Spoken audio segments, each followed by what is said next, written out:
Is this bluefin tuna wild caught or farm raised? Both actually. Everything is so complicated with you. Yeah, well, life gets more complex the closer you look. Kanpai. Just make it make sense. The problem with wild caught is that since the 1980s sushi boom, populations of the southern bluefin tuna have dropped to just 8% of their pre-1970s levels, and the populations of Pacific bluefin tuna to 3.3%. If we're gonna have a sustainable industry, there has to be a better way. Port Lincoln, Australia, late 1980s.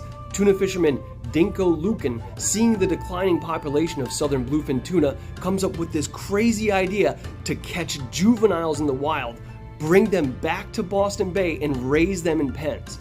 Everybody thought he was crazy, but in 1991, raked in $1 million on a single harvest, and Australians started lining up to be tuna cowboys. Yeehaw! Tuna can eat. For every 1 pound of growth, they consume about 15 pounds of bait fish and squid. That costs the industry about $30,000 per ton of tuna. We could buy a car with that. I'd rather have a ton of tuna. That steady supply proved to be an economic asset, and by the early 2000s, the tuna ranching industry exploded with success, and Port Lincoln, Australia now controls about 80% of the global southern bluefin supply.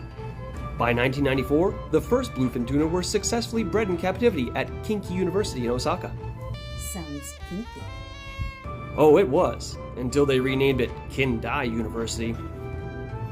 The technique involves spawning and raising tuna in controlled fish tanks and then moving them to offshore pens as juveniles. In nature, only about 1 in every 10,000 eggs survive into adulthood, but at the Kindai labs, it's around 10%. That's decent.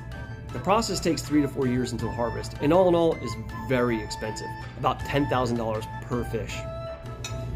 With these techniques in effect, and especially with the international cooperation through CITES initiatives, we just may be able to save the bluefin tuna from extinction. This is about more than just sushi.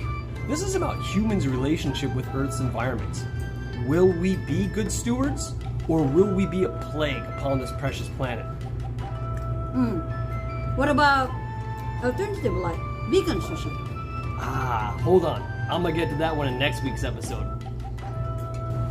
I'm Chef G, your sushi ambassador.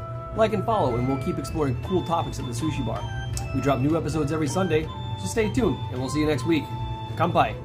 Mataraishu ne. I'm not drunk, I'm just buzzed. You're drunk, not me.